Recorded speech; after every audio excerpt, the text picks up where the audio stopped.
Justice with Judge Mablean will be life because in everything we do, it involves the law. Where's your witness? In the evidence. That's hearsay. It's notarized. I still say it's hearsay. She's fair. You're going to help these young men learn how to do this the right way. Yes, Your Honor. She's firm. Can I say something, Your Honor? No, I don't need to say anything else. She's honest. I'm not your child and I'm not your friend. That's the order of the court. Goodbye. This is Justice with Judge Mablean. All rise. All parties raise your right hand. Do you swear to tell the truth, the whole truth, and nothing but the truth? I do. Court is now in session with the Honorable Judge Mablean presiding. Thank you very much. You may all be seated. The matter of Harmony Burns versus Marshall Hatch. You're suing him for $985, the cost of medical bills. You say after you tripped and broke your ankle, which he caused. The defendant says, nope, your heels were just too high and you fell. So let me hear from you, Ms. Hatch. Ms. Burns. Hi, Your Honor. So Hello. I'm suing my boyfriend, my ex-boyfriend, due to him making me fall at a restaurant and broke my ankle. Me and Marshall been dating for less than a year. I was running a business, a smoothie business at the time, and I was running it up for 2 years, but when COVID came, it kind of didn't go as planned. So I got left with all of these loans, up to $10,000 that I had to pay for. I did not have the money at the time, so what I did is went to go get a night job as an exotic dancer. Due to me getting the same job as night, I met Marshall, and I didn't let him know that I was a stripper the time we were dating until 2 to 3 months into our relationship. Okay, you didn't meet him then at the club? No. Oh, okay. So during this time, you met the defendant and didn't tell him that you were an exotic dancer? Right. All right. Go on. So our relationship kind of went downhill once he found out that I was stripping. Well, when did you let him know and why? 2 to 3 months in our relationship. How did you let him know? I pulled him to the side and I told him that I need to talk to him because I've been hiding a big secret from him. And why did you want to tell him then?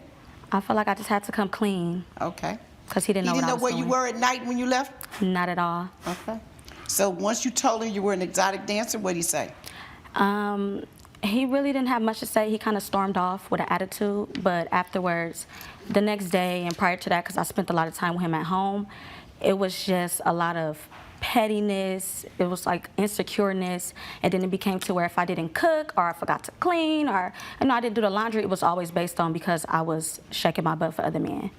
Okay, so it became a sore spot with you. Yes, a very much complaint. Okay, so now what happened? How did you break your ankle? So that night that I broke my ankle was my best friend's birthday party. He agreed to go. I offered to pay. We went.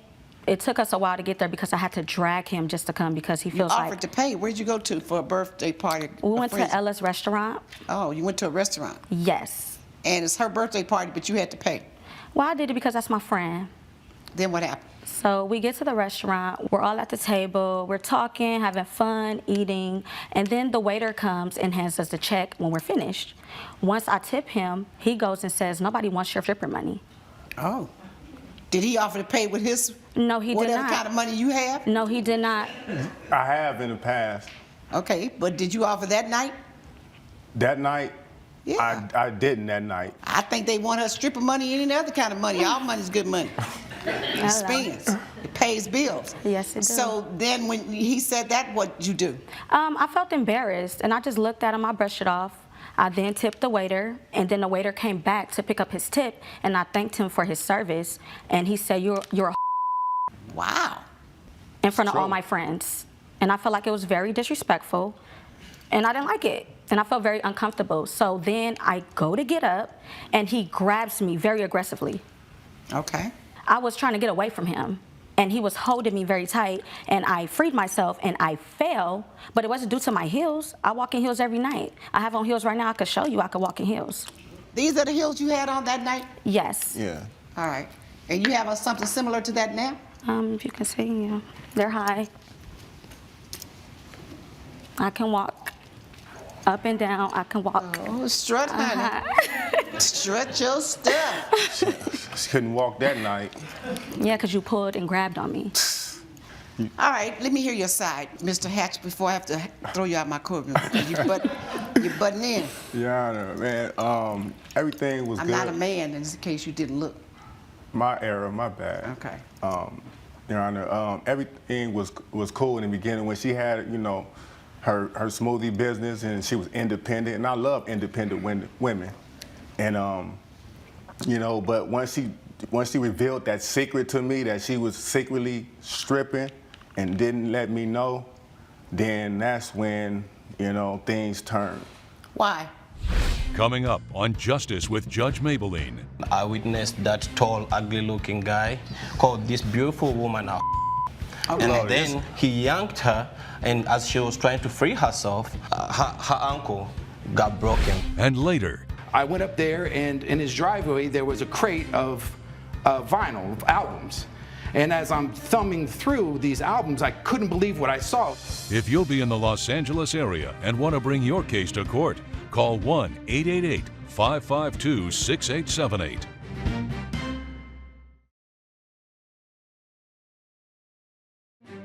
You're watching Justice with Judge Mablean. We're back with the case of Harmony Burns, who is suing Marshall Hatch for medical expenses. I mean, because I believe that, you know, stripping leads to prostitution. You know, and I didn't want to see her go down that road. Did you tell her that?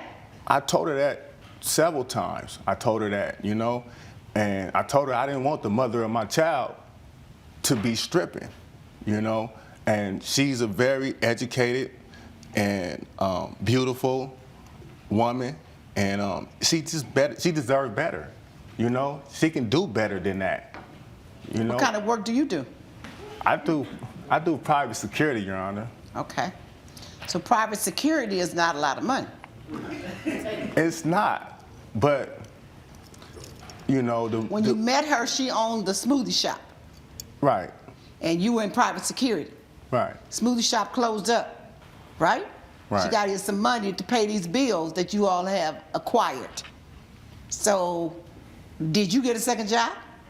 I didn't get no second job. All right, she got another job that allowed her to make the money. You told her you didn't like it. Right. What was her response? Well, her response was she didn't care because she wanted to, you know, she needed to pay her bills, you know.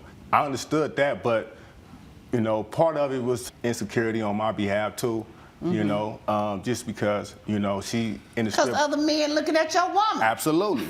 Yeah. Absolutely. So So you didn't like it. I didn't like it. But did you embarrass her and disrespect her in the presence of other people at a birthday party with all other folks around at the dinner party?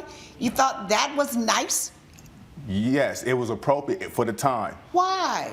I caught her and this guy, this waiter guy over here, eyeball sexing, and then she lowered her eyes below his waistline in front of me. And so that caused me to call her a Okay. So she jumped up and started to leave. I went to hold her and just to hold her down, To keep her from leaving. keep her from leaving, and she was yanking away, you know. She slipped and fell on a substance or some water or something on the floor, or them 10-inch heels that she got was the on. 7-inch, What not was the 10, substance of 7. water on the floor? It was some type of substance, like How you know? Why do you fall then? I didn't fall because I got on flat shoes. She got on 10-inch shoes. So if she fell because of substance or water on the floor at that moment when she fell, when she got up, did you bring it to anybody's attention and say, look, you got something on this floor caused my lady to fall? No. Let me hear from you. What's your name, sir? Mr. Kanyike. Yes, Your Is it Kanyike? Yeah, it's Kanyike. Peter. Kanyike. Tell me what you have. What's your role in this? So I'm the witness to Mrs. Barnes in this case. You were the waiter? Yeah, I was the waiter. All right, that tell me night. from your version what happened. So, Your Honor, I witnessed everything that happened that night, and I witnessed that tall, ugly-looking guy called this beautiful woman out. Okay. And then he yanked her, and as she was trying to free herself, the lady twisted, and her ankle got broken that And night. she broke her ankle. Was anything on the floor? There was nothing on the floor, Your Honor. Did anybody complain about water or anything being on the floor? No one complained about Did it. she get up and walk away? She couldn't walk. Actually, we called paramedics that night, and her friend helped her go home that night. Your Honor, he was eyeball sexing my ex. How would you know that? Like, what is I watch y'all Because I said have thank you. eyeball sex Because I in said front thank of me. you. It's to have manners. You say thank you to somebody who's giving you service. You was flirting in front of me, and that's the reason why I You're called insecure. you. You're insecure. Period. You're insecure. Okay, let's assume and let's take your version that she was flirting. So if she's flirting, that made you even madder because you thought she was flirting. Right. So you grabbed her even harder because you thought she was flirting. No, I grabbed her because she was fleeing. Yeah, No. because you was pissed. No, I was. Where you going? Why you running from your You problem? just call me a No. Where do you think I'm going? No, I'm no, leaving. No, let's talk. Let's. You just call me a in front of my You talking friends. about let's talk and you just call the woman a In front of my friends. Your Honor, at the end of the Yes. day, some women just can't walk in heels. I didn't fall coming Some into the women just restaurant. can't That walk doesn't in make heels. I sense. see it all And the at the end time. of the day, some men can't take women walking in heels, and some men can't take women dancing around other men. And I'm a dancer. Some men can't take women wearing short clothes and showing her body and being suggestive. And as you say, there's a little insecurity, so it gets you upset. And then at that heat of anger, then you overreacted. And as big as you are, and as small as she is, when you grab her, when she tries to get her loose, there's hardly any way without a tug of war going on. So I think you caused it. Judgment for the plaintiff, defendant paid $985. That's the order of the court. Thank you so much. All rise. Judge Mablean has ruled in favor of the plaintiff. The defendant has been ordered to pay $985. You're just disrespectful. Both of them clowns. They deserve But you each lost other. the case. They was having I think they was having sex in front of me, eyeball sex in front of me. Now so you're they lying. can That's continue not doing true. it. How we they have don't have sex to do in it front now. of They you? don't All have right, to all do right. it. Let's Oh, wow. respect the courtroom. He's very all right? insecure. Coming up, End of that, I come back and I want to see my album. I mean, it's like the Mona Lisa. It is literally that big of a piece of rock and roll history. It truly is.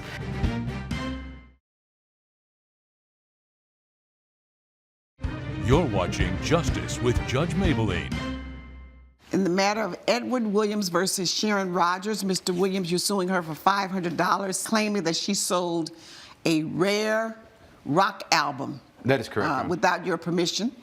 This was from a yard sale, right? Yes, ma'am. And your defense is he didn't tell me I couldn't sell it. He was Right. not clear, not. Okay, so let's hear it from you, Mr. Williams. Why does she owe you for this album? $500. Well, it started off with we were having a neighborhood yard sale, and it was a big, giant neighborhood yard sale. So how was it set up then?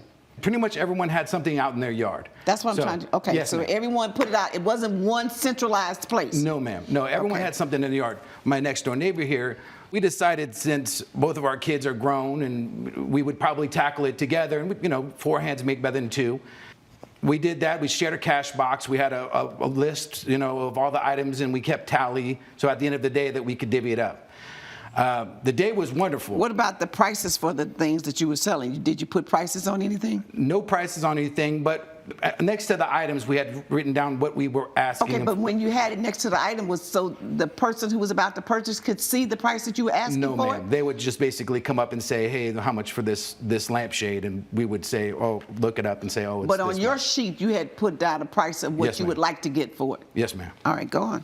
Miss Rogers, I had asked her if it was cool that I did a lap around our neighborhood, just kind of to look at the different items. And I was several houses down the street, and there was a family selling antique items, and that's right up my alley. So I went up there, and in his driveway, there was a crate of vinyl of albums. And as I'm thumbing through these albums, I couldn't believe what I saw. Coming up, It sells for $500. We but I- really don't know if it's worth I know. I mean, how do you know that that one that you had in your hand Yes, was ma'am. $500?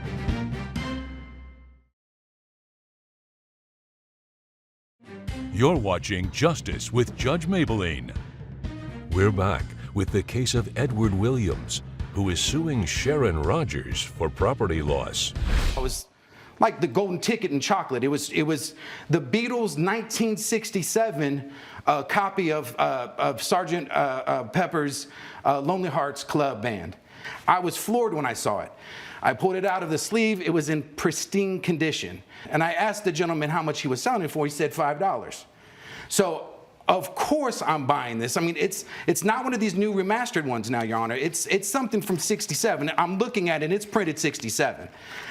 I take it home. I'm very, very excited. I jam home, see Mrs. Rogers. I give it to her and I say, can you keep an eye on this? I just paid $5 for it. I can't believe it. I'm so excited. I'm like, oh my gosh, I'll be back. I'm gonna go and see what else I can find. And so she says, sure, I'm gonna keep an eye on it. And I went down the street to look at other stuff. And to be honest with you, I was gone maybe 45 minutes and nothing really caught my eye. End of that, I come back and I want to see my album. I mean, it's like the Mona Lisa. It is literally that big of a piece of rock and roll history. It truly is. So I'm now looking for it at our garage sale. I'm looking for it. I'm about to start flipping tables because I cannot find it. And Miss Rogers comes around and she says, "Oh my goodness, you wouldn't believe it. Gentleman showed up and he gave me $100 for it." So she sold it. She sold it. And I said, you're not serious, you're joking, right? And she said, well, he offered me $100, you made $95 on it. So I was so irate that I literally just, I took the money that was mine out of the cash box, I cleaned up all of my stuff that was in our yards, put it in my garage. You took your marbles and went home. I was done, and I haven't talked to her really since, besides say, you owe me $500. Judge Mablean's verdict when Justice with Judge Mablean returns.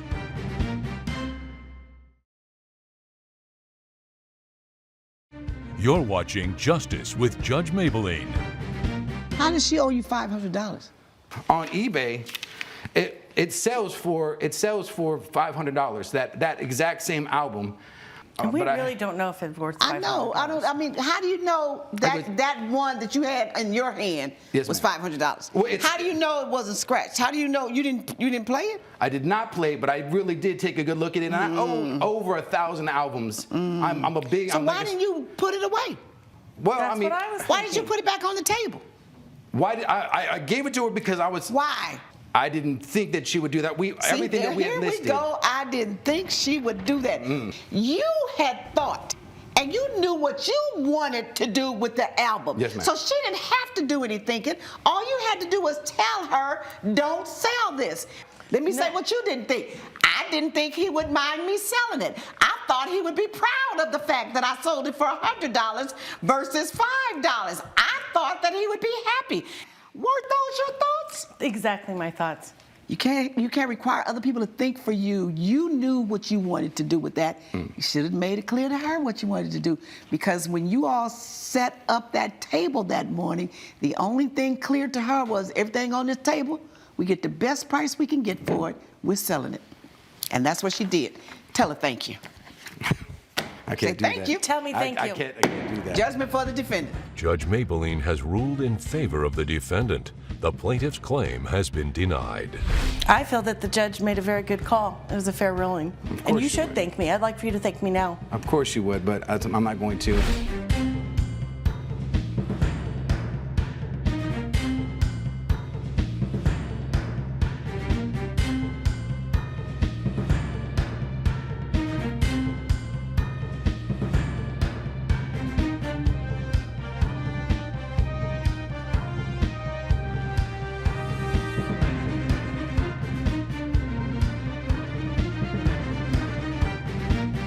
This has been a production of Allen Media Group. Justice with Judge Mablean will be life because in everything we do, it involves the law. Where's your witness? In the evidence. That's hearsay. It's notarized. I still say it's hearsay. She's fair. You're going to help these young men learn how to do this the right way. Yes, Your Honor. She's firm. Can I say something, Your Honor? No, I don't need to say anything else. She's honest. I'm not your child and I'm not your friend. That's the order of the court. Goodbye. This is Justice with Judge Mablean. All rise. Both parties, raise your right hand. Do you swear to tell the truth, the whole truth, and nothing but the truth? I do. Court is now in session with the Honorable Judge Mablean presiding. Thank you, Will. You may be seated. And here we are in the matter of Cameron Morales versus Jason Perk. You're suing him for $750, the cost of a VIP ticket to an Arthur signing. And you said you're doing this because he refused to accommodate your disability, right? As promised. As promised. Yes. Not yet. I'm still talking. And you, Mr. Perk, are saying, I did. Yes. I kept my word. I did offer him the accommodations. Everything. But he left. So let me hear about this. I became aware of this intimate event at Mr. Perk's home, and this is an author that I had been following and was very interested in meeting him, listening to a Q&A, and also attending this lavish dinner. The tickets were $750 for a VIP ticket, but I'm wheelchair bound.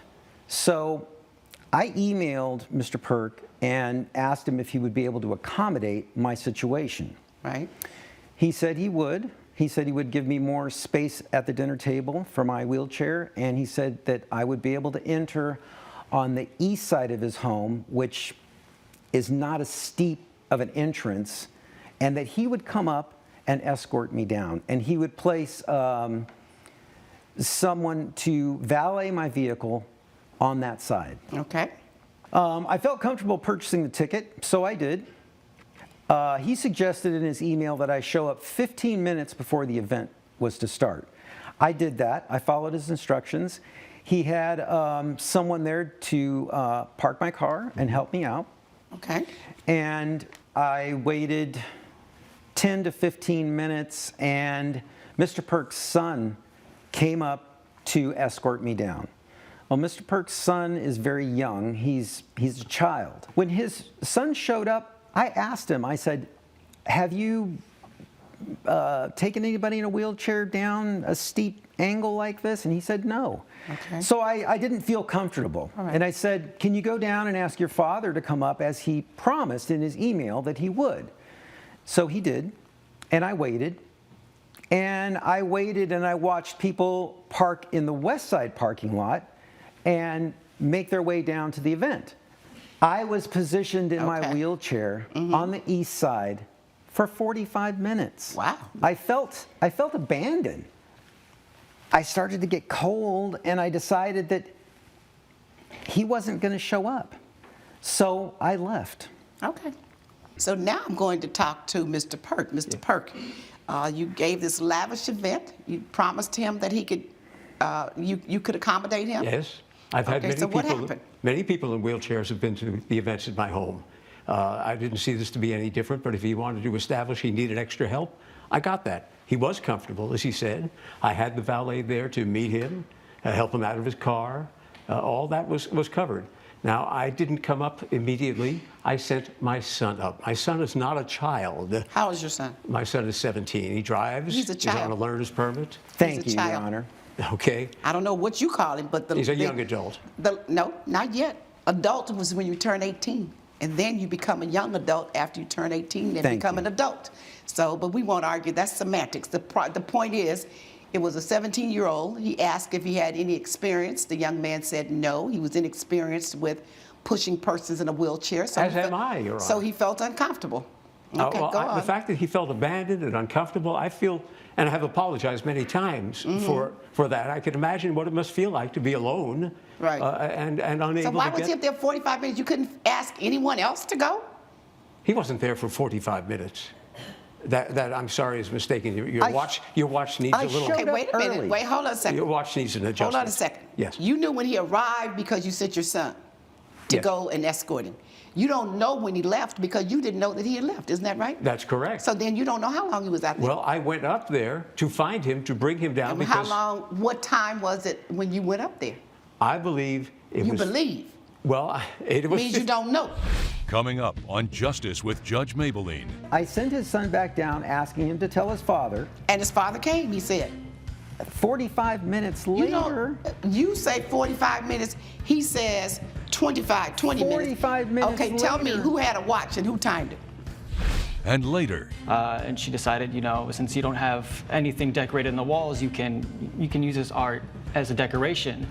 I assumed it was a gift from her. You didn't assume a gift when she said use this art as a decoration. How you gonna assume a gift? If you'll be in the Los Angeles area and want to bring your case to court, call 1-888-552-6878.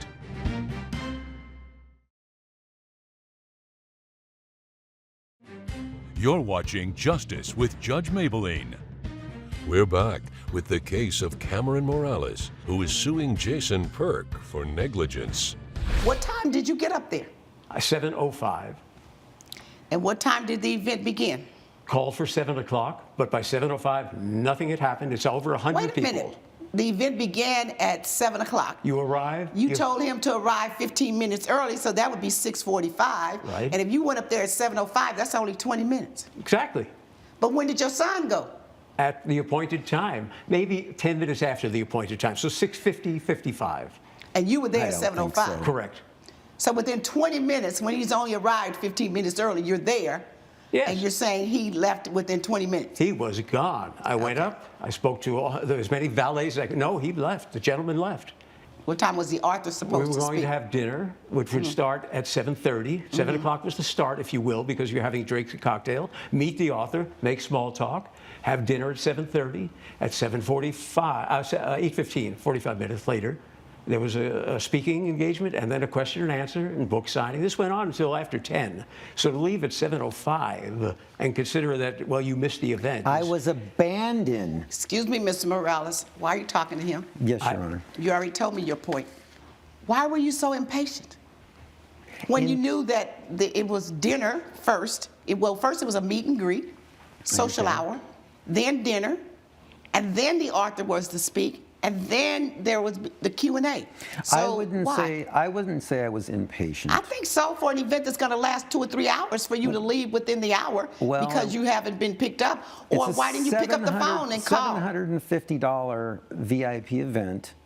I showed up as directed by Mr. Perk 15 minutes before the event Okay, but started. he also sent someone to come and get you as he agreed. But you did not want that person to take you. I didn't feel comfortable. But you didn't say I have to feel comfortable. He said I will send somebody. You know. He didn't say he would send somebody. He said he would himself. No, so you're going on himself personally. He had to come. Did you know this man? I did not. Have you ever seen him? I have not. Did you know his height? Did you know his weight? No. Did you know whether he was handicapped or not? I didn't know that. Did you know whether he was capable of taking you down? I was very comfortable with his communication to me that he said he would come up and take me down. Mr. Morales, you're banking on the word "I will come." But when you're I understand. hosting an event, the point, all you needed was someone to get you in. Somebody And that when I had a level of 'cause comfort you with. didn't know not anybody. a child. Did you ask anyone else? There wasn't anybody there Did on you my side. ask? I did not. They Thank you, weren't sir. there to ask. Why not? I sent There his were people son back parking down. over there as well. I sent his son back down asking him to tell his father. And his father came, he said. 45 minutes You know, later. you say 45 minutes. He says 20 minutes. 45 minutes Okay, tell me later. who had a watch and who timed it. And when you left, did you call him so you would Well, I had a So it watch would show because- on your phone when you left, did you call him? It was showing your phone what time you left. I did not call him, no. Because I had You communicated didn't with even his call son. to say, I'm leaving you? I communicated with his son. When he abandoned me and left He me did there. not abandon you. When his son went back down. Stop. I'm not arguing with you, okay? And I'm Okay. not debating. You may think that's what I'm doing, but let me just point out that's not what I'm doing. So let me finish it. What I am saying to you is he made an effort to do what he promised he would do. He did not ignore your request. He sent someone to push you down, and you decided this person isn't capable. You had no idea what this man's statute was. You didn't know if he was thin, if he was big, if he had physical disabilities himself, limitations or whatever. You knew nothing about this man. But he's saying, I still came, I personally, and you were gone. From an event that was going to last at least 2 hours, probably 3. So you had And a whole evening to hang out with Simon, and you cut it off in a short During the time. first part of the event, during the drinks and the meet and greet, is when I was going to meet the author. No, you can meet the author at any point when there is an event for 2 or 3 hours, but that's why you have a time frame. No, you acted hastily. He did not. You lost your money. I lost- What you had, hush! Now I have to talk to you like a child. I told you I'm not arguing with you. My ruling is that you acted hastily, that Mr. Perk did not violate his promise to you, that he kept his word to you. When you're doing and making decisions, you have to think, what is most important here? I paid $750 for what? What's most important to me since I paid $750? What do I want to get out of this? Am I able to get what I've paid for out of this? Yes, because you could have seen the author. You gave up. That's not his fault. You can't act hastily, particularly when you're at other person's mercies. You know you have to wait. Patience is a virtue that you got to practice and get a little more experience at. Judgment for the defendant. All rise. Judge Mablean has ruled in favor of the defendant. The plaintiff's claim has been denied. I'm sorry it came to this. This isn't fair. I really empathize with the fact that you felt alone and abandoned. It really was not the case. I appreciate. I wish I could have spoken with you. I appreciate the apology from you. I appreciate that. Coming up. I wanted to give it back. I didn't. But if you couldn't give it back, put it on your wall until you can find the person. I needed the money at the time. I'm sorry. Right. Now tell the truth, shame the devil. You needed the money. Correct. So Your you Honor. sold it.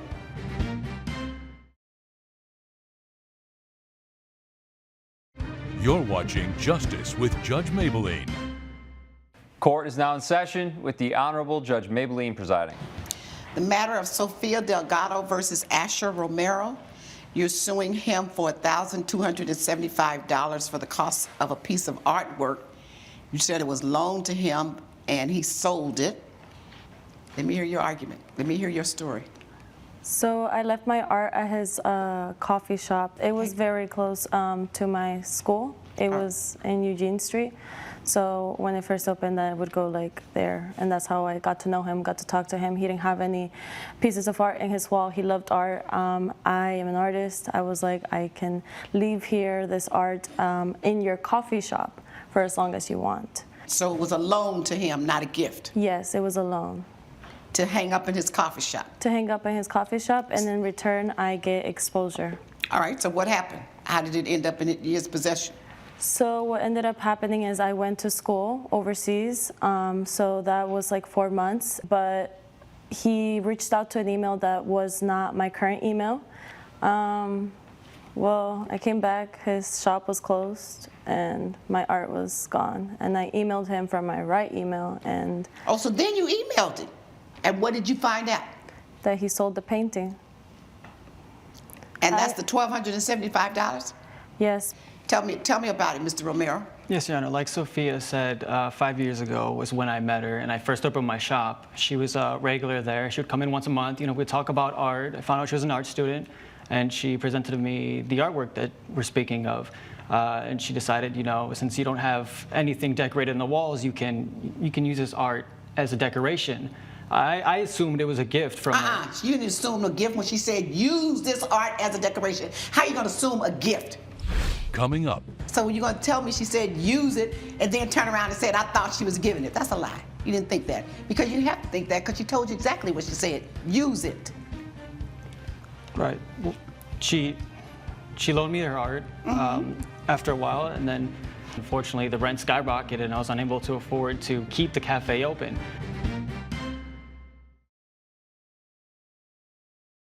You're watching Justice with Judge Mablean. We're back with the case of Sofia Delgado, who is suing Asher Romero for property loss.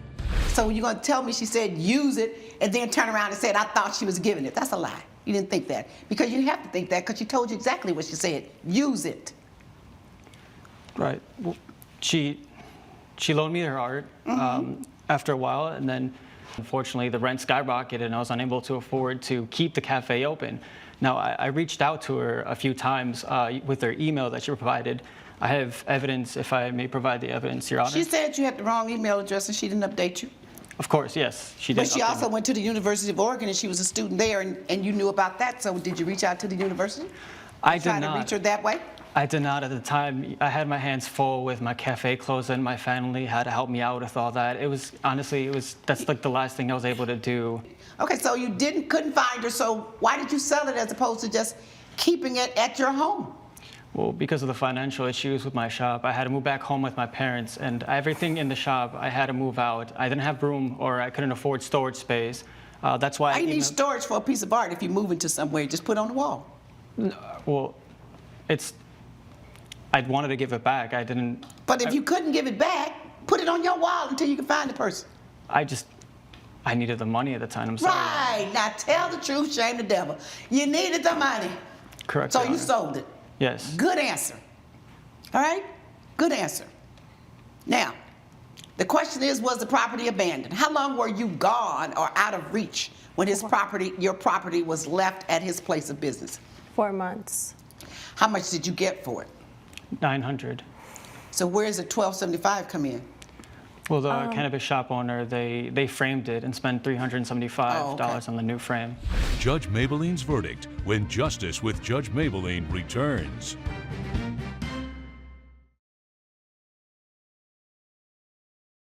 You're watching Justice with Judge Mablean. I'm ordering you to pay, defendant shall pay the plaintiff $637.50. The other $637.50 to get it back, you have to come up with if you really want it back. Because that's what the shop owner is willing to sell it to you for, and he has every right now at this point to bargain. The thing is, it was never for sale. Like, it was never for sale. Ma'am, we're not going back over that. Yeah, I it's know it was okay. never for sale, but you did not guard your art. You left it in this man's shop. You just left out. Reasonable for him to believe that you've abandoned it. Not unreasonable. He had your art, not vice versa. That's yours, meaningful to you. So you have to accept responsibility for your conduct as well, young lady. So that's the order of the court. All rise. Judge Mablean has ruled in favor of the plaintiff. The defendant has been ordered to pay $637.50. I thought it's super unfair that you sent me to court. You know, I contacted you several times. You should have updated your information. You contacted the wrong email. Exactly, because you didn't update your contact Bro, information. It wasn't my fault. you sold it for $900. Like, That wasn't stop my acting fault. like the victim here. If it was that Literally, important to you, you money would have from it. come You and got asked money her to from give me the something that's right not email even yours address. to All sell. right, we heard all this before.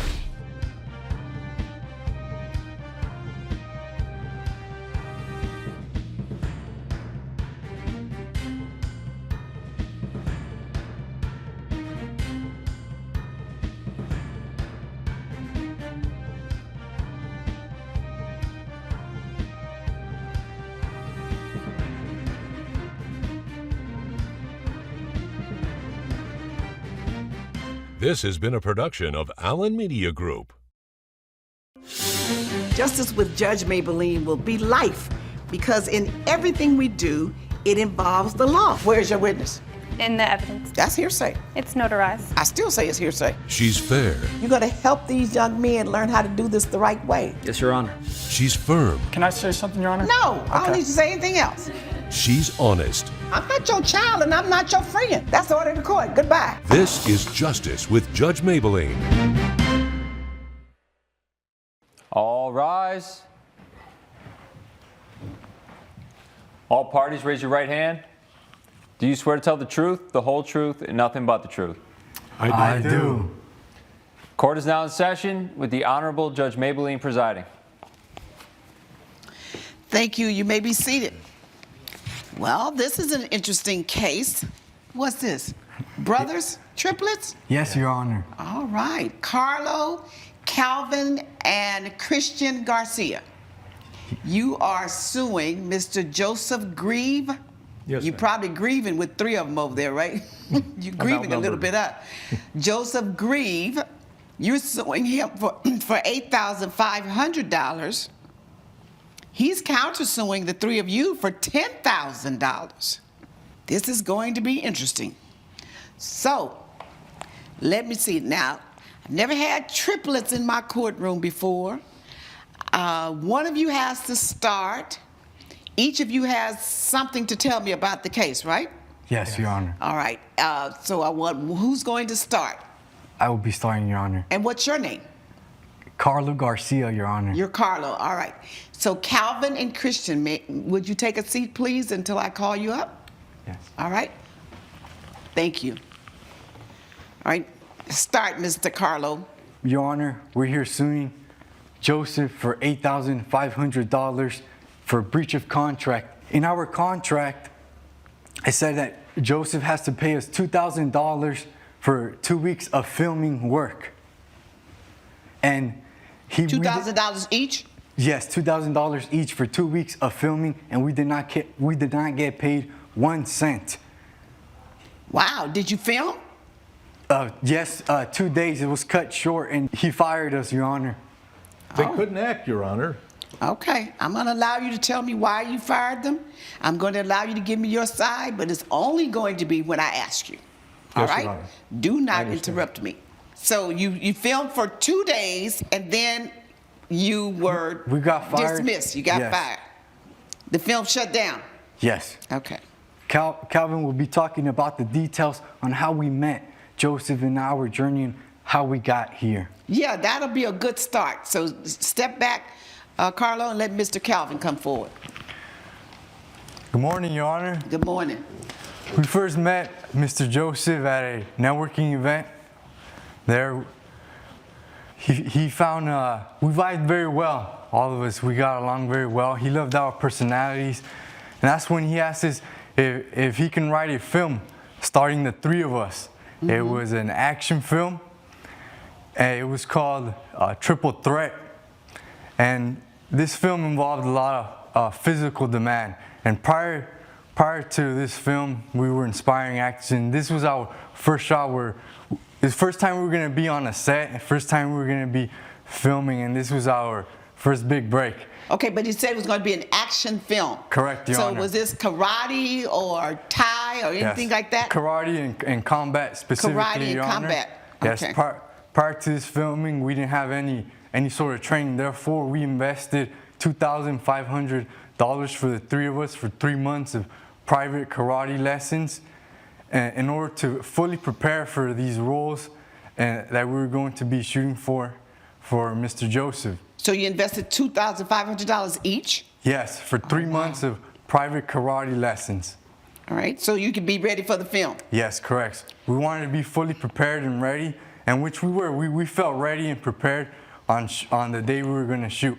Did he tell you what's your position? You a director, a writer, producer, what? I'm a director and a writer, Your Honor, and I get, because they're low-budget films, I am nominally the producer, yes. Okay. And did you do any homework to find out about this man's history, his background, and his experience, and whether he really could produce what he said he was going to produce? No, Your Honor. We were fresh in this industry, and this was our first step, our getting into the door, first time in any film, and so we fully trusted Mr. Joseph. So you didn't have an agent? No. Nor a manager? No, Your Honor. So you didn't know what to expect? No, we didn't know what we were getting into, Your Honor. Where's the contract? We have the contract May here. I see a copy may I of it? present this to you? So you didn't even understand the terminology of the contract, did you? Somewhat, Your Honor, somewhat, but I think the contract was pretty clear. No, these contracts are never pretty clear, trust me. Your Honor, may I call you? No, you may not say a word until I ask you. Thank you. Employment is based upon the director's discretion. Yes. Must get to the set on time and know all the lines. That's it. That's the contract. Coming up on Justice with Judge Mablean. Days, weeks, months, hours. Very shortly tells me nothing. I would say hours. Before you started filming, you gave them the first script. Yes. Justice with Judge Mablean. If you'll be in the Los Angeles area and want to bring your case to court, call 1-888-552-6878. You're watching Justice with Judge Mablean. We're back with the case of the Garcia triplets, who are suing Joseph Grieve for breach of contract. Where's the script? Did you get a script? Yes, we got a copy of the script, however. When did you get the script? We got a script prior to filming. However, the issue that we had with Mr. Joseph was he changed the script without giving us a notice, and so the updated script was presented to us 5 minutes before getting to shooting, and so we only had 5 minutes to get familiar with this new script, and so we had to highly improvise that day of shooting, and so Mr. Joseph was not pleased with the performance because it was highly improvised. Therefore, he fired us. All right. Well, do you have a copy of the script? I do not, Your Honor. Okay. Neither of you? No, Your Honor. All right. Now, what does Mr. Christian have to add to this? Come forward, Christian. Your Honor, prior to filming, we told Joseph when we were going to have rehearsals and a line through, and he told us he was too busy, that we weren't going to have rehearsals. So we get to film, and we prepared our own Never had stuff. rehearsals? No, we had to rehearse on our own. We did line throughs with each other, we rehearsed, we choreographed it, we practiced with each other, but we never had rehearsals. We asked him, he said, don't worry about it. He said, just focus on training, focus on the fight choreography. He said the script didn't have much dialogue, so it wasn't important. So we trusted him, but as an actor, we did prepare the fight choreography, and we prepared as an actor with the old script. We learned our lines, we did everything, character breakdown. We fully prepared with the old script. But once And the old script had a lot of fighting? Yes. More fighting than talking? Yes. Your Honor, we submitted video evidence to the bailiff. What you will be watching here is a demonstration of a kata. This style of karate is called Shirenji-ryu, and it's one of the original styles of karate made in Okinawa, Japan, the birthplace of karate.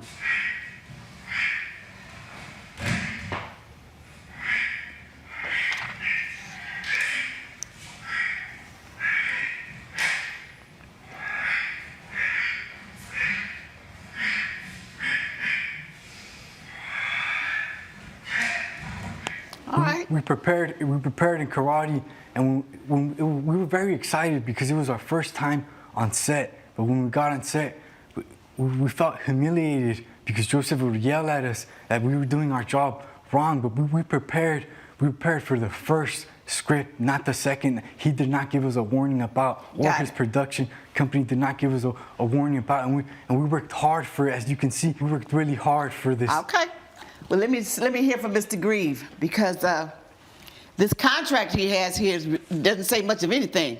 I have been a filmmaker my whole life. It's been my heart, my passion. It hasn't been my primary vocation, Your Honor, but it's always been my passion. But you've been a filmmaker about 50 years? 40 years? I would say so, yes. But it's in the last few years, Your Honor, that my career has really started to be on a roll. Okay. And in fact, in the last couple of years, I've had not one but two films play at regional film festivals in Atlanta and Nashville. Okay. So I've been around the block. I know this business pretty well. When I met these gentlemen at that event earlier this year, I was instantly struck by their charisma, by their good looks, and by their enthusiasm. And very quickly, I assembled and wrote I wrote a script. And so you didn't have a script when you asked him when you signed this contract, you didn't have a script already written? That's true, Your Honor. I had essentially what's called a treatment, an outline, a synopsis, but I had not yet finished the script. That's and true. when in that synopsis or whatever that you had written, what was the film supposed to be about? It's an action film. I'm trying to think of an analogy like a Liam Neeson film or a Stallone film, a Schwarzenegger film. And if I may add, this is not just any action film. For me, this represented my life's hope and dreams, because my previous films had been shorts. This would be the first feature-length film that I was doing. And when I met these gentlemen, I really was smitten by their starlight quality, and I just presumed that they would show up prepared for the role. Now, when did you write the script? I beg your pardon? When did you write the script and give them a script to be prepared? I had written the script in plenty of time for them to do that. You have to understand, Your Honor, that Hollywood practices are such that scripts are written and rewritten many times, often on the set the day of. I got it. When did you give them the first script? I gave them the first script, the first draft, very shortly before we started filming. Days, weeks, months, hours. Very shortly tells me nothing. I would say hours. Before you started filming, you gave them the first script. Yes, but Your Honor, So what did you tell them that they had to do when you told them they had to show up to film? Your Honor, for some of these low-budget productions, such as this, it's not uncommon for the actors to show up and be prepared to learn the script quickly. There aren't that many lines, but it is true, as the Garcia brothers have acknowledged, that when they arrived at the set, there had been revisions. Coming up. And you have footage of the action, right? I have footage of them attempting. That's what I said, the action. Yes. Okay, let me see the footage. Justice with Judge Mablean. You're watching Justice with Judge Mablean. We're back with the case of the Garcia triplets, who are suing Joseph Grieve for breach of contract. And neither of you has the script. No, Your Honor. That's real interesting. Okay, so now you say you had some acting and action going on, and you have footage of the action, right? I have footage of them attempting. That's what I said, the action. Yes. Okay, let me see the footage. Detective, what are we doing in the wardrobe rooms? We're trying to find this guy. How about you wear this? You look pretty good. Check out these heels. You can wear them too. Yeah, you get to do this again. We're Roman's been kidnapped. Why don't we have to take this back into your car and get him to the left, right, time. Doesn't tell me anything, because I don't know what they were supposed to be doing. And I don't know what the film was based upon. And I don't know what the storyline was. So I don't know if the action was fitting the storyline or it was not, because I don't know what they were supposed to be doing. As you could see, it's not exactly the Liam Neeson action adventure I was looking for. They were, and nor is yours. You said it's low budget film. So you're gonna do a low budget film, but you want an Arnold Schwarzenegger performance. You don't get that. You don't get that because you're not paying for that type of performance. So you get low budget performance. It matches what you're paying. But I'd like to point out, Your Honor, as I believe you mentioned, that the contract specifically stipulates director's discretion, which means that essentially I'm the boss. I'm the one whose opinion matters. It's not open to public criticism until No, it says employment is based upon your discretion. And you had employed them already. Coming up. My counterclaim, Your Honor, is based on the fact that I invested my time and my money for crew, for basic production expenses.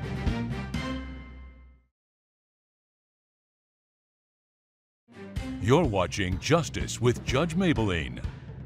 We're back with the case of the Garcia triplets, who are suing Joseph Grieve for breach of contract.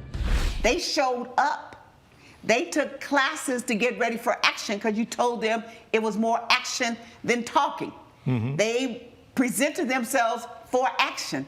They gave you action. You paid them nothing. Well, my interpretation, Your Honor, was that director's discretion means you could pull the plug on the project at any time, which often happens. And it's up to me, essentially. When you pull the plug on a project at any time and you have started the project and started playing, you may not finish the project yourself. And you may not sell the project yourself. But they presented themselves and did what you asked them to do. Now, if you don't like the quality of it and say, oh, I'm not going to be able to sell this, that's one thing. But they can't guarantee that anyway, nor can you. So you owe them. And gentlemen, the reason it's $8,500, you misspoke. You didn't pay $2,500 each for the karate lesson. Your receipt shows that you paid $2,500 for the karate lessons. That covered all three of you. That is correct, But Your the Honor. contract said that each of you was to get $2,000, and you didn't get the $2,000. So that was $6,000. And then the $2,500 you paid for the lessons to prepare, I think that's an investment that you have to make when you are doing something. Sometimes in order to get prepared for something, you have to invest in yourself, and you have to invest in your own money. So I'm not going to force him to pay you back for that, to repay you for that, because investing in the karate classes, investing in the action type work will eventually help you in the future. But I will order you to pay them the $6,000. Now, I understand, Mr. Grieve, they presented themselves, so they did what they were supposed to do. Now, tell me the basis of your counterclaim. Judge Mablean's verdict when Justice with Judge Mablean returns. You're watching Justice with Judge Mablean. My counterclaim, Your Honor, is based on the fact that I invested my time and my money for crew, for basic production expenses, just for 1 week. But production expenses for 1 week, and you fired them after 1 day. Right. You decided that the film wasn't, that they weren't giving you what you wanted. But this is a basis of art and artistic behavior and this kind of stuff. You're the director, the producer. You're the one who dreamed of the film. You're the one who knows what you want to get out of it, and no one knows that but you. True. And you didn't give them any direction. You just told them it's an action film. You had no rehearsals. You had nothing. So the first day, I guess, was your rehearsal, and you decided it's not going to make it.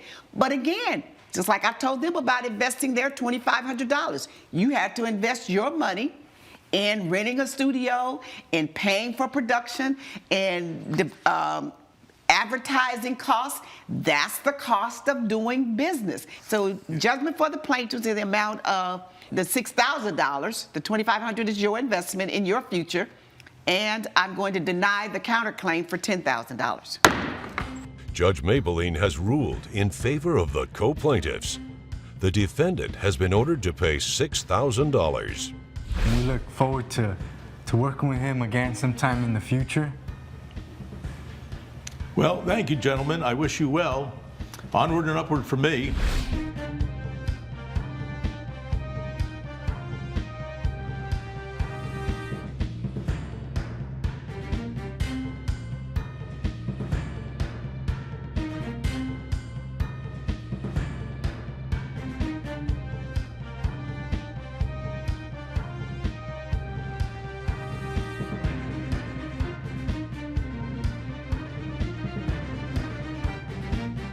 This has been a production of Allen Media Group.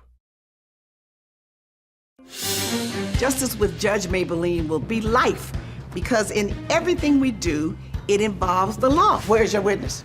In the evidence. That's hearsay. It's notarized. I still say it's hearsay. She's fair. You got to help these young men learn how to do this the right way. Yes, Your Honor. She's firm. Can I say something, Your Honor? No, I don't need to say anything else. She's honest. I'm not your child and I'm not your friend. That's the order of the court. Goodbye. This is Justice with Judge Mablean. All rise. Both parties, raise your right hand. Do you swear to tell the truth, the whole truth, and nothing but the truth? I do. I do. Court is now in session with the Honorable Judge Mablean presiding. Thank you. You may be seated. In the matter of Amanda Davis versus Sarah White, Ms. Davis, you're suing Ms. White for $1,200 for a medical bill you incurred when your son was rushed to the hospital after ingesting THC, or marijuana. And you're blaming Ms. White, who was the babysitter, right? And Ms. White, you said, nope, not on me. So convince me that it's on you, on her, not you. Ms. Davis. Hi, Your Honor. Yes, my name is Amanda Davis. I am suing in the Speak amount up a of little. $1,200 due to negligence on the part of Sarah White for doctor's bills that I accrued because my son ended up in the emergency room. How did it happen? What happened? Well, Sarah, who has been a friend of mine for a year and who has been watching my son, Drew, for me, who is 4 years old, was in her care one night when I had to go to work at 6 o'clock, like I usually do. She came to my house and came to watch him. I gave her direct instructions not to allow him to have any sweets or any snacks whatsoever after his meal or before he goes to bed. And she allowed him to have cookies that he ended up in the hospital having his stomach pumped for. So you weren't at home? I was not at home. And what were these cookies? They were medical marijuana cookies that my friend and neighbor gave to me for my birthday. And where were they? They were in the refrigerator on the very top shelf in the back, way out of the reach of Drew. So how long had those cookies been there? They had been there for a few weeks. Okay, did you tell Ms. White that you had some cookies in there? I had told her. That were laced with marijuana? Yes, I had mentioned to her that my neighbor gave them to me for my birthday, and she was aware that I partake in edibles and that Drew should not get to anything while I'm away, and she should keep a close eye on him. And she neglected to do so. Okay, Ms. White, tell me your side. Hi. So. Did you say hey? Sorry. Hello, Your Honor. No, we're not quite that familiar. Sorry, Your Honor. Oh, My okay. apologies. So I was watching Mrs. Davis's son, Drew. I arrived at 6 p.m. and she basically did not disclose to me that she had cookies in the fridge that were edible. She only alerted me about Drew having snacks, and that's what I was aware of. I didn't know that she had edibles in the fridge. She had told me that she didn't want him to get into any snacks, but I didn't know that there's edibles in the fridge. I know that she partakes in THC. We've had interactions with each other after watching Drew where we've had a glass of wine or we've smoked together, but she never told me that there was edibles in the house that day that I watched So the two of you have smoked weed together? Yes. At her house? Yes. After the child has gone to bed? Yes. So you knew that there was marijuana in the house? Well, you knew that she kept it there somewhere. It may not have been. You didn't know if she had any that day, but Yes. you knew that. I didn't know that she had any that day. She didn't tell me anything. I had a brief conversation with her about her going to a comedy show that she was performing at, and that's all I knew. I didn't know that there was edibles in the fridge. So how does the child get to them? If he's 4 years old and they were in the refrigerator, where's this refrigerator, on the floor? No. So I was putting the leftovers away after we had our dinner, and I was moving stuff around just to make the leftovers fit perfectly, and I had moved them, but I didn't know that they were edibles. There's a note, I even have the evidence right here, a photo. Basically, I did not know that they were edibles. I just moved the box to a lower shelf so I can make everything fit for the leftovers. And then me and Drew proceeded to go upstairs. We watched a movie, and I stepped away to use the bathroom for 5 minutes. When I came back... Did you give me this as your evidence? Yes, I did. Yes, Your Honor. And did you read this note? No, Why it's not? not my business. I just Why moved isn't it your business if you're moving things around in the refrigerator? Coming up on Justice with Judge Mablean. So I went upstairs, I grabbed Drew. Why? You didn't know what kind of cookie he ate? Well, I read the note after I saw that it was open. You finally read the note! Yes, I read the note, finally. Wow, what a revelation. And later, I asked him to stop. He said he wasn't doing it. I don't know if someone broke into his backyard and tries to steal the avocados, but they're going somewhere, not in my pocket. if you'll be in the Los Angeles area and want to bring your case to court, call 1-888-552-6878.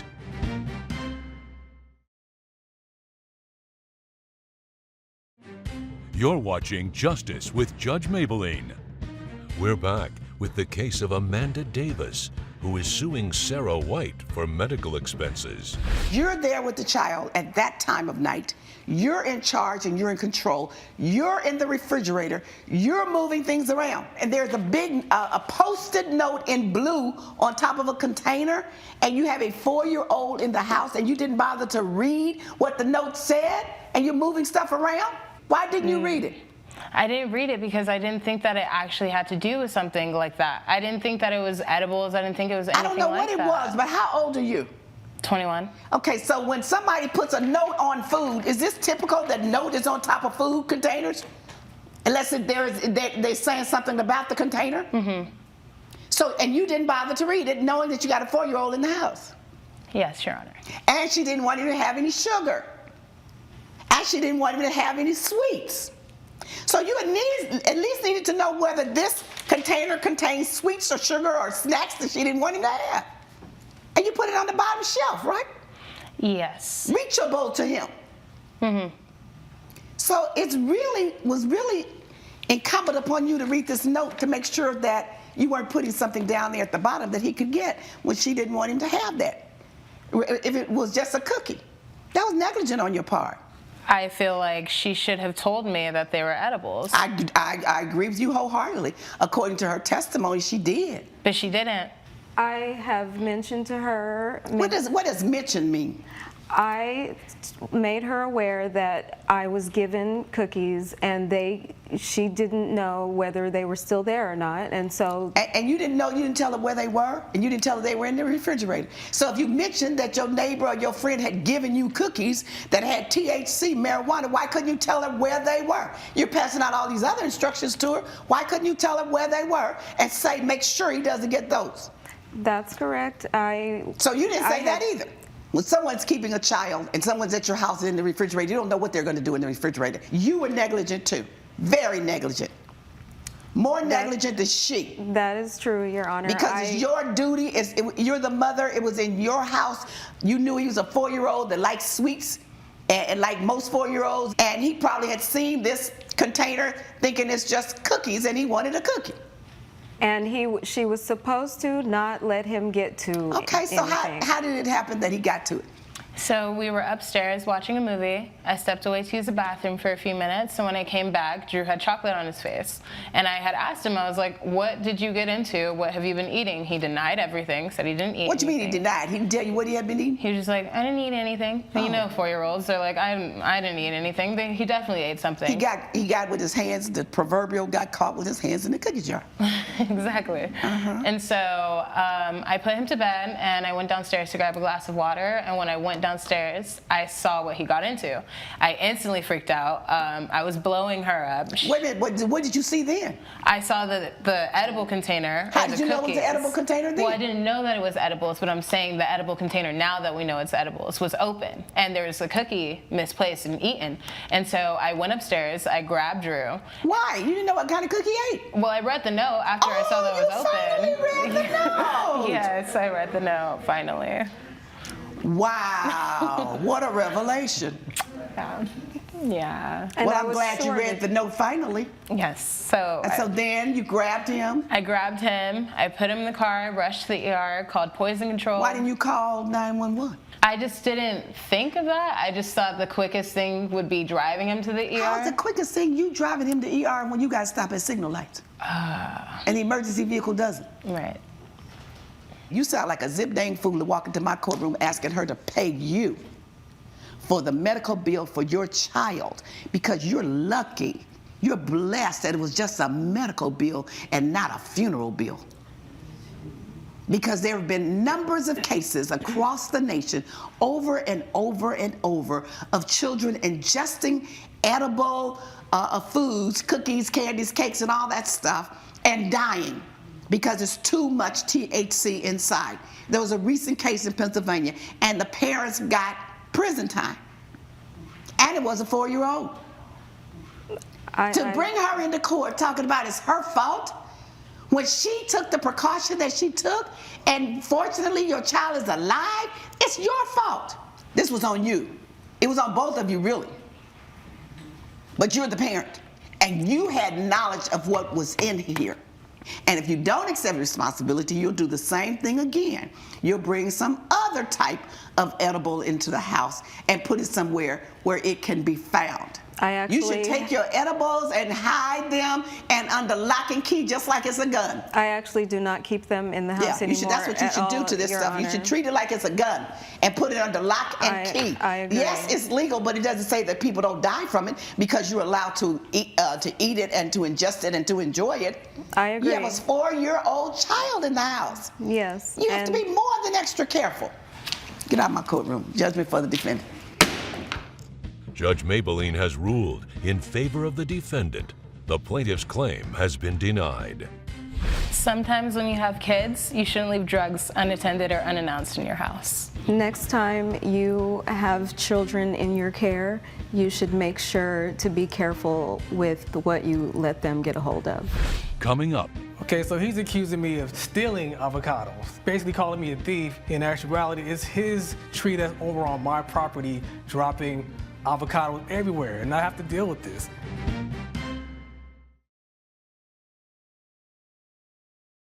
You're watching Justice with Judge Mablean.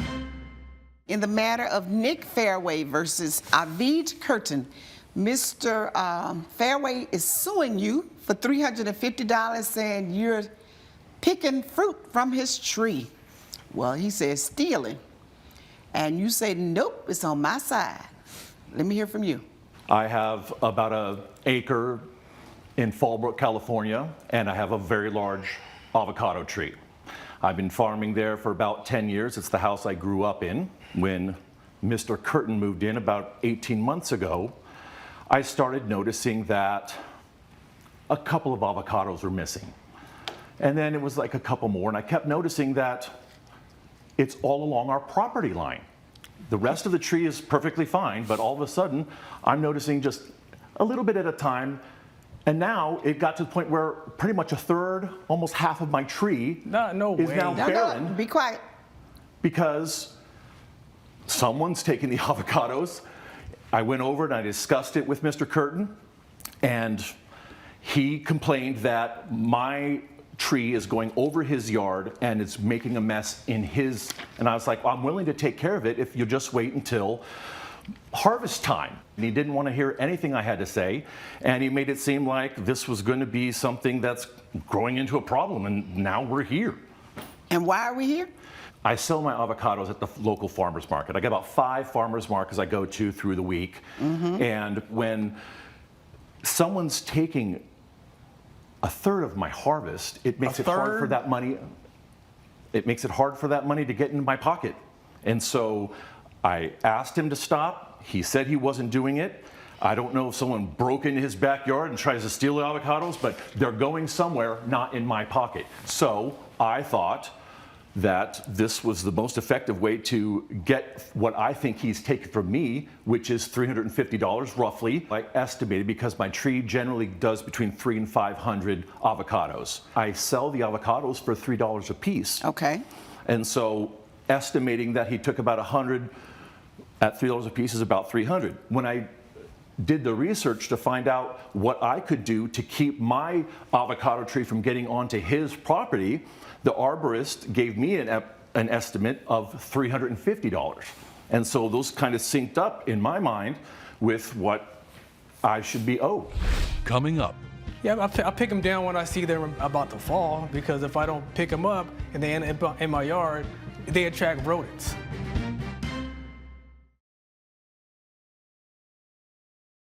You're watching Justice with Judge Mablean. We're back with the case of Nick Fairway, who is suing Avid Curtin for theft. Let me hear from you, Mr. Curtin. Okay, so he's accusing me of stealing avocados, basically calling me a thief, making it seem like I'm some nuisance. In actuality, it's his tree that's over on my property dropping avocados everywhere, and I have to deal with this. And I even have proof right here to show you exactly how much of the tree is hanging over onto my side. He admits that his tree is hanging over on your property. And I admitted that I would help. I don't ask you to talk. You've had your turn. Thank you. So I'm the one with the small branch on the left-hand side. On the right side with the little, you see 2, 3 avocados. That's on the right side of the picture. That's right your side house. of the picture. Yes, ma'am. And that's his tree limbs hanging over your yard. Yes, Your Honor. And so you don't climb the tree to get the avocados, do you? I have a ladder and I have a cherry picker, you know, the things that you grab and you can reach just pick them down. Yeah, I pick them down when I see they're about to fall, because if I don't pick them up and they end up in my yard, they attract rodents. And so I don't want to have a rodent problem, and he's too busy to come in. I've done a whole garden and I don't have a rodent problem. One more time. One more time. Y'all trying my patience. Seems to be a theme. Yeah, so basically it's causing me a health problem, because I can't be having rodents and all this stuff on my property, and causing me to have to, clean up all this mess coming from his trees. When I see them on the ground, I'll pick them, and then when I see them about to fall, I pick them, because they're gonna fall anyway. And I asked him. I offered to clean them up. We're gonna end this right now, because you just can't stop talking. Now, I'm gonna make my ruling. Judge Mablean's verdict when Justice with Judge Mablean returns.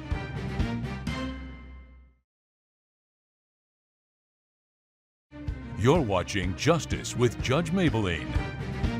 Your tree limbs are on his property line. They're on his property line. He has not stolen anything from your tree because it's hanging over into his property. You said it, he said it, no disagreement. He is not stealing. You don't want him, close your mouth, don't want to hear it. If he doesn't pick them, they're gonna fall onto his ground. And he's correct that if avocados left in his yard, it's gonna cause a mess in his yard. So your solution was cut the limb that hangs on his side. You could have cut it a long time ago. He doesn't want your tree hanging over into his yard. He didn't steal a doggone thing, and he doesn't have to let your avocados grow on his side. Judgment for the defendant. Judge Mablean has ruled in favor of the defendant. The plaintiff's claim has been denied. Well, like I said, anything that falls into my airspace, into my yard, that's You me. knew you bought that ladder just to pillage the fruit of my labor.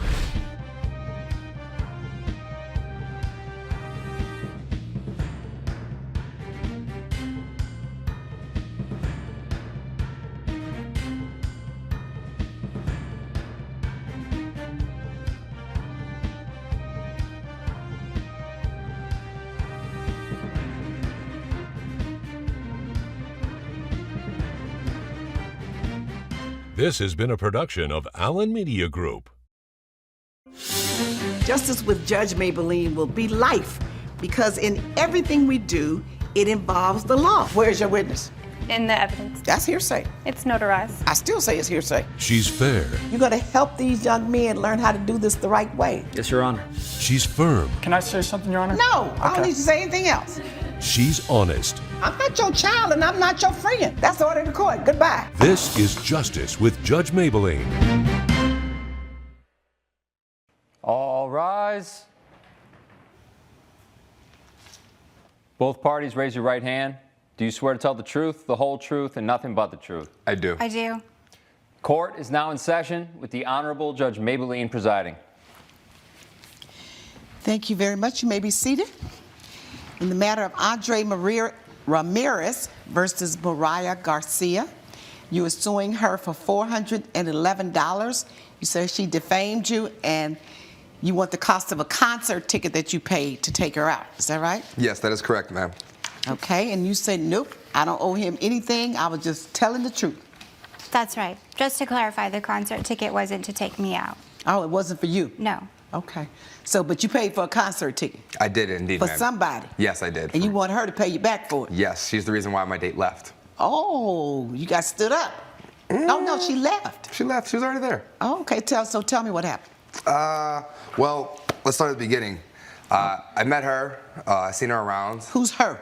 Mariah. I met All Mariah around a couple places, and I hit her up on Instagram, and I slid in the DMs the old-fashioned way, and through some The reluctancy. DM is the old-fashioned way? For us, yeah. It is the old-fashioned way for you? What's the new way if his DM is gone? 1, 2, 3. Is what? It's 1, 2, 3. What's 1, 2, 3? What that mean? We'll get there. Now tell me. 1, 2, 3 is like instant matches on like profiles. So like they'll already have what you're compatible and they'll just match you up with somebody. Automatic, instantly. Yes. Oh, and DM, you got to send a direct message, Yeah. and they have to answer you back. Yeah. Shoot, I just got that. And now you're talking about 1, 2, 3. She. Okay. So yeah. Go on. I messaged her. So she slid into your DM. No, I slid into her DM. You slid into hers. Yes, okay. ma'am. Slid into means you sent her a message. Yes. Okay. I sent her a lot of messages trying to get Okay. her attention. She wasn't. She was reluctant at first, but then after my persistence, she gave me an opportunity to take her on a date, which I did. We moved And kind of what quickly. interested you in her? Her looks, her personality, and she was cool. She didn't complain a lot, so she just seemed like an easygoing girl. She didn't complain on her page a lot, so she seemed like an easygoing girl. Yes. Okay. So it took you a while, though, for it to respond to you. Yeah. How long? About a week and a half. That's a while? Yeah, well, I sent a lot of messages. Whew. Okay. I guess I'm just moving too slow in life these days. Okay. You're not the only one. Go on. So yeah, after our first date, couple dates, I asked her if we could be exclusive. I kind of wanted to move quickly because I had my eye on her for a while, and then I made the first mistake in our relationship. I cheated on her. Wait a minute. After the first couple of dates, you asked her to be exclusive. Yes. Your Honor, it was And you said actually- you had made a mistake before. It was actually a month. Well, okay, I'm gonna let you tell your side in a minute. And you said you had made a mistake before. Previous to that, no. But what did you say after you said you asked her to be exclusive after the first couple of dates? She said yes. Oh. So Okay. we were right there, you know. Okay, so now you say it was at the first couple of months. It was after a month. Okay, but he didn't say how long the period was. He said after the first couple of dates. So maybe it was a month that you all went out 2 dates. Could that be possible? Yeah. Oh, okay, same thing. Couple of dates, a month. But we were talking and connecting with each other every All right, I'm going to give you an opportunity to tell me your version. I doubt that you all will agree. That's why you're here. All right. So she said yes. All right. Then what happened? We were all good, and then a couple months into the relationship, she went out of town. Mariah actually went out of town, and simultaneously, one of my exes from a previous relationship had flown in town. Long story less long, I had met up with her and a couple of my old friends. One thing led to the next, and I wound I up. don't want that one thing led to the next. You guys are always trying to brush past something. I just showed you how dumb I am. I don't know your language, so what's one thing led to the next? You know when Talk you put, to me. You know when you put a sock on and, and you got a hole in it and your toe goes through it? Yeah. It's kind of like what happens. Like, oh. It was an accident, but nonetheless, I did cheat. And that wasn't an accident. And then she found out because there was a pen from the hotel that I was visiting my ex at. And she had questioned that. And I had confessed to her that, you know, hey, I messed up. I thought you were supposed to be exclusive. I like my cake, but I still want to eat it. Okay, so you confessed that you had had an affair with your ex. Yes. And then what happened? She was reluctant to take me back. I had to buy her a necklace and profess my love to her profusely for her to accept me back. She did accept me back. We dated some more. And then I made another mistake. Why you keep calling this mistakes? Because they're accidents. Cheating. Man. It's called cheating. Yeah. Coming up on Justice with Judge Mablean. The young lady at the front desk had let me know there's no ice in the vending machine, but she would gladly bring some ice to my room from their employee fridge, which she did, and we had fun. Justice with Judge Mablean. If you'll be in the Los Angeles area and want to bring your case to court, call 1-888-552-6878. You're watching Justice with Judge Mablean. We're back with the case of Andre Ramirez, who is suing Mariah Garcia for defamation. It's called going out with another woman. That's a darn mistake. You did it because you wanted to deliberately. How is that a mistake? It's an accident. Slipped and fell? No, you didn't slip and fall. You walked your tail into the place wherever you were with the person. Fair. Talk about slipped and fell. No, you did not slip and fall. You made a decision to be with another person. You went somewhere, you did something, and it was all your decision. And the other person went along with it, obviously. So that's no mistake. I'm not going to let you keep standing here saying that. Okay. You own up to it. I made the decision to cheat on Mariah with a hotel attendant. When I was out of town on a business trip, I sell life insurance, and one of my clients had passed away, so I had to go file paperwork out of state. And upon going to the hotel room, I needed ice from the vending machine, and our vending machine was out. So when I went downstairs to get ice, the young lady at the front desk had let me know there's no ice in the vending machine, but she would gladly bring some ice to my room from their employee fridge, which she did, and we had fun. And you had what? Fun with the ice. You are just a dog, huh? Man. Yes. What is it? You don't have any control over what you do with It's your not body? Me, ma'am. It's the ladies. You taking risks. You don't even know these people. They don't know you. You've never heard of STDs? Oh, I have. Oh, I'm sure you've had a few of them, huh? And it's funny to you? No, it's in here. That's why. But you've had a few, I'm sure. No, I've never had an STD. Never? Man. No. At absolutely. the rate you move? I get tested every time. That doesn't mean anything. I'm careful. You're And I not use careful because you go with whoever. So that is not any way careful. You knew nothing about that woman that worked the front desk, except she brought you some ice up to the room. Pretty much. So you're not careful at all. Fair. And you don't have any kind of respect for yourself or other people either, obviously. So then what happened after she catches or hears about the woman at the hotel? Well, actually, I literally heard it because he accidentally, butt dialed me. Yeah. In the middle of the act. I actually heard them doing it. Yeah. You didn't even have enough sense to make sure your phone was off. It was a mistake. You just sloppy. You just don't care. You just really just inconsiderate, rude, immoral, just disgusting. I made it up to her. What? I made it up to her. He made it up to you? No, he did not. What does he mean he made it up to you? What are you talking about? She gave me another opportunity after that. You did? He proposed to me after a few months of texting and calling and wearing on me. He asked me to come over to his house and pick something up of mine, and when I showed up, it was this elaborate dinner with candles and lights and my favorite song, my favorite everything. And I mean, it got to me, and You just a sucker, huh?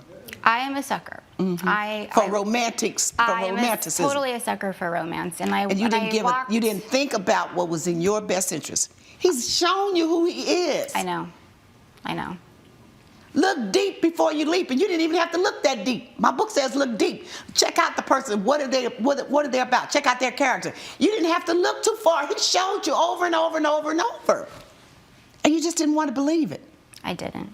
You're that desperate for a man.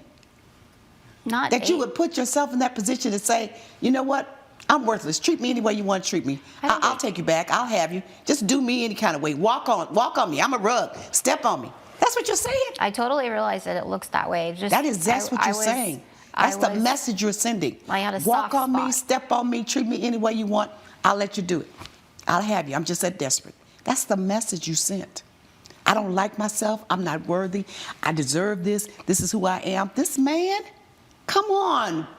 First of all, after 2 months, he's going to tell you to be exclusive. He doesn't even know what that word means. Can you spell it? No. You can't. You can't. So now you take him back. Then what happens? Well, I told him that I would accept his proposal, but... To marry you? Yes. But that we had to wait a year, and nothing could happen in that year. Like, it was a probation year, basically. And you really thought he was going to change?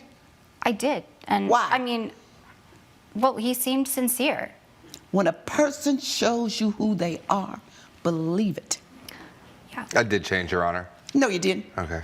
You stopped doing something for a minute. You didn't change at all, because the change has to come from here, your mind, because your mind controls your body. Well, anyway, and then the heart controls that. And you didn't change at all. You stopped for a second. He also cheated on me a week before we got married.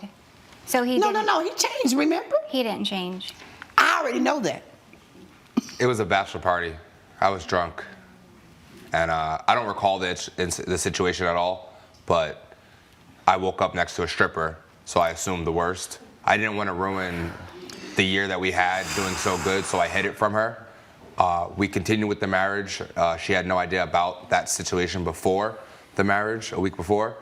And then on our month anniversary, she threw me a surprise party, and I couldn't deal with the guilt anymore. So I confessed to sleeping with the stripper the week before we got married at our bachelor party. You wanted out. That's why you confessed. That's what that was. You wanted out. You knew you didn't want to be married in the first place. And you this would get you out of it. You know that, because she didn't know. She had taken you back when she knew. This time she doesn't know. You decided to confess. You wanted out. And you know it. Coming up. You need to lose out on more dates I don't in the have future. any STDs, ma'am. She's lying. She didn't say she did. She said, I escaped without one. She didn't say you did. Justice with Judge Mablean. You're watching Justice with Judge Mablean. We're back with the case of Andre Ramirez, who is suing Mariah Garcia for defamation. So now why do you want her to pay you $411? Well, that's the reason why we're here. So I tried to get her back for 2 months after that. I tried to show her that I could still be a genuine man, or still care for her, still, accompany her in any of these ways. And she was not hearing any of my efforts. So I politely and kindly just said, okay, well, then I'll stop all my efforts. I found a new girl at the gym. We went out on a date, and everything was great. We ate dinner. I had a concert set up later for us. I spent a lot of money on these tickets for the concert. Somewhere along the date, she sees a post from Mariah on Instagram, and it's a picture of me. And can we give this to the police? Yes, anything else? No, that's it for now. Oh, they already gave me that. Yeah. And she posts that on social media. That's why my date left. That's why I wasn't able to go to the concert and enjoy my $400 ticket with my date. She still won't talk to me, and I don't know how many more girls have seen this or how else this is going to affect me moving forward. I feel like $400 is extremely reasonable, being that I may lose out on more dates in the future with this now as my reputation. You need to lose out on more dates in the future. I don't have any STDs, ma'am. She's lying. She didn't say she did. She said, I escaped without one. She didn't say you did. She's letting them know that they're running a risk. And she didn't lie. Here's what happens when my peace is disturbed. I turn up. Meet my cheating ex, who portrays himself to be such a perfect gentleman. Do you not? I am. But can't keep it in his pants. Is that a lie? It's debatable. Anywhere, everywhere. Just spread it. Coming up. It doesn't sound like insinuating that I carry diseases that I don't have. No, it insinuates that you can't keep it in your pants, and that's not an insinuation.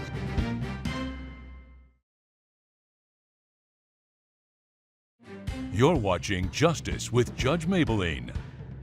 We're back with the case of Andre Ramirez, who is suing Mariah Garcia for defamation. I came out STD free. But beware, can't say the same for some of you. She told the truth. It doesn't sound like insinuating that I carry diseases that I don't have. No, it insinuates that you can't keep it in your pants, and that's not an insinuation. That's a fact. It states that you see and deal with a bunch of women because you open it up and stick it in anywhere, anytime, and you can't control yourself. So a person that continues to do that runs the risk of an STD. Getting an STD or spreading and giving an STD to someone else. She says, this time I came out free. I don't know about you, you better watch out. No, that's not a lie. She didn't say you had one. If she came out free, it means you didn't give her an STD. She said you didn't give her one. That's what she said. And I just told the truth, Your Honor. The whole truth. And she's supposed to pay you for that? She's at least supposed to pay me for my date leaving. Yeah. My date only left because she saw the post. So what are you going to pay her for all those times you did her wrong and stood her up and had other people, and the embarrassment you caused her in her relationships? What you going to pay her? Experience.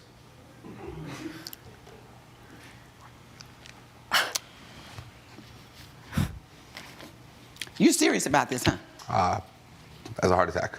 You have a problem staying celibate. You have a problem dealing with one person. You have a problem being committed. Did she lie? No, ma'am. You just don't want anybody else to know it. You want to be able to know them too, and to give them a bunch of lies like you gave her, and a bunch of false promises. I'll never do it again. I did it once, but it won't happen again. You need help. Judge Mablean's verdict when Justice with Judge Mablean returns.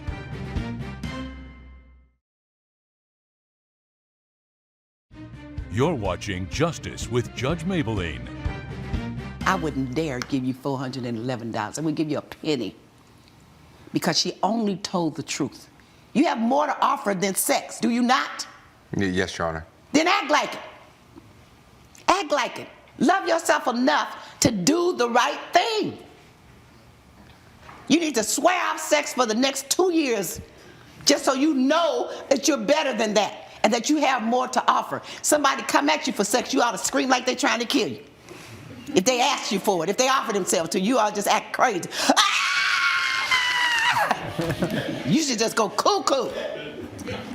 Because it's a disease for you. It really is. We were made to love each other. So it's not really hard to do. But what's hard for you to do is to love yourself enough to take care of yourself and to love another person enough to respect them as well. All right? Judgment for the defendant. All rise. Judge Mablean has ruled in favor of the defendant. The plaintiff's claim has been denied. This isn't over. You learned your lesson. Wait. Did you say this isn't over? Yes, Your Honor. Why isn't it over? I don't have an answer for you, Your Honor. You better give me one quick. Why isn't it over? What are you saying to her? I'm going to be better and make it up to her. No, you're not going to make it up to her at all, because here's my order now for you. Don't have anything to do with her.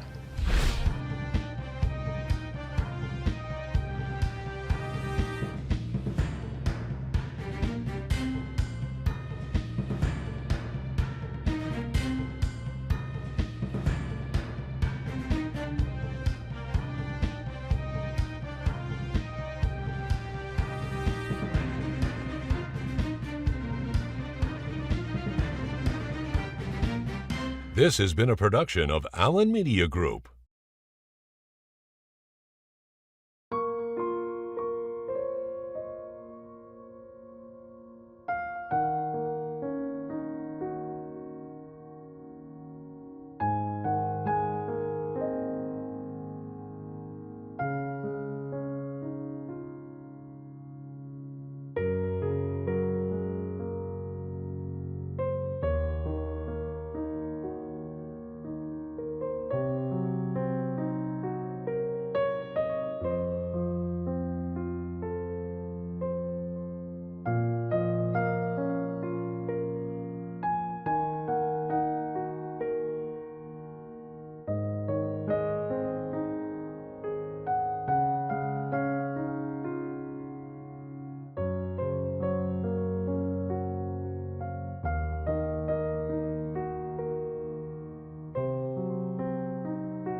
more.